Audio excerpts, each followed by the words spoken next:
Hi everybody, Danny, Tamika. We're here to do some Jiu-Jitsu in the garage. It's very warm. We will try to hurry. Today I'm going to go over probably the question I get the most often, which is how the heck do I get out of side control? Which is a difficult question because side control means a lot of different things. You know, what grips he's got, where his weight is, what's going on. So it's oftentimes a little more complicated than you'd think. But we can show kind of a good generic thing to be doing when you're in side control that'll hopefully lead you back to guard and get you back in the game.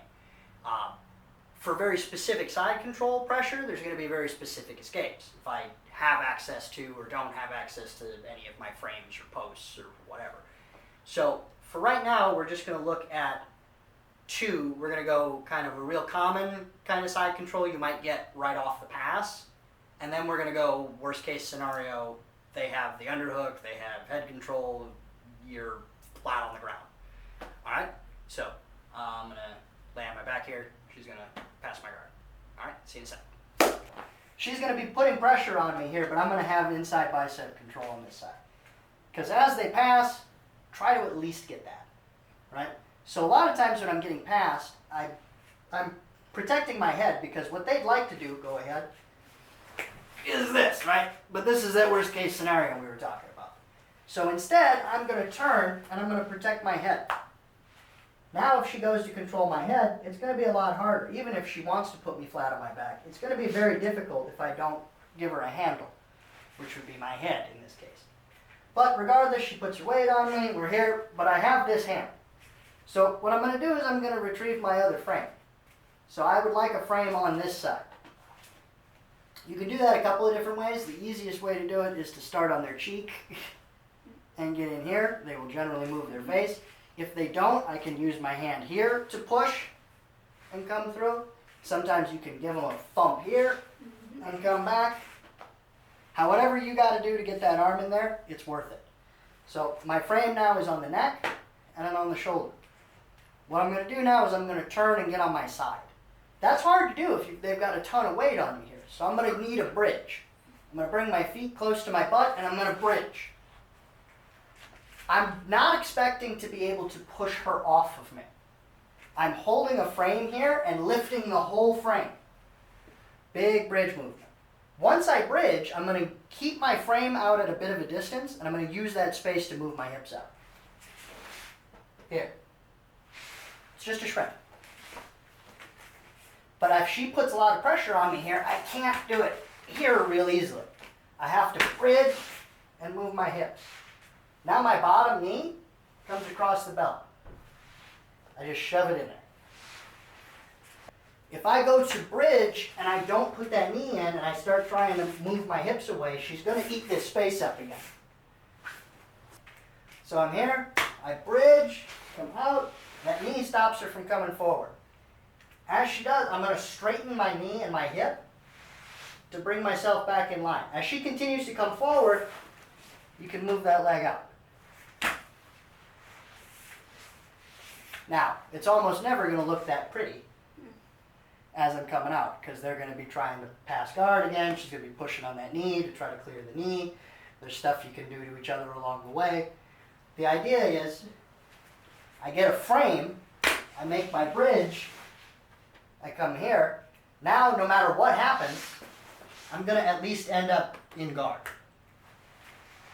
Back in the fight. So what if it's worse than that?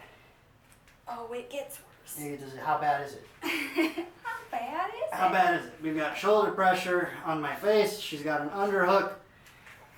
I don't have the ability anymore to frame or push on her hip because she's got this arm out of play. I might have to get a little rude about this. So I'm going to club them in the head. I'm going to make that same bridge we just made to make space for the hips, but now the goal is a little different. I just want her to get the heck off me for a second so I can get this elbow back to the ground. Let's pivot here so you can see what happens. All right, so I can't get this elbow down, and that's stopping my escape because I need something framing on this hip. So I'm going to use this other hand to knock them this way. As I do, I bridge and I tuck this arm. hit. Now my hand goes to the hip. You want to be careful. Sometimes if they drop that hip, you might wrist lock yourself. So typically I'm just going to use the side of my arm just for a second. Now if she drops that hip to the floor, it's not going to hurt my wrist. Whereas if I'm trying to hold it up like this, go slow, she might wrist lock me. So I just come here just to block the hip. Now I'm going to club again, and I'm going to move my hip out again. Now I come in. So once I get to here, now I'm going to use this underhook to pull and go back to guard. Show you again what that looks like here. My life is terrible. I'm flat on my back. Sometimes I like to use this hand here to pull. If they're really big and really strong, sometimes this is unacceptably uncomfortable.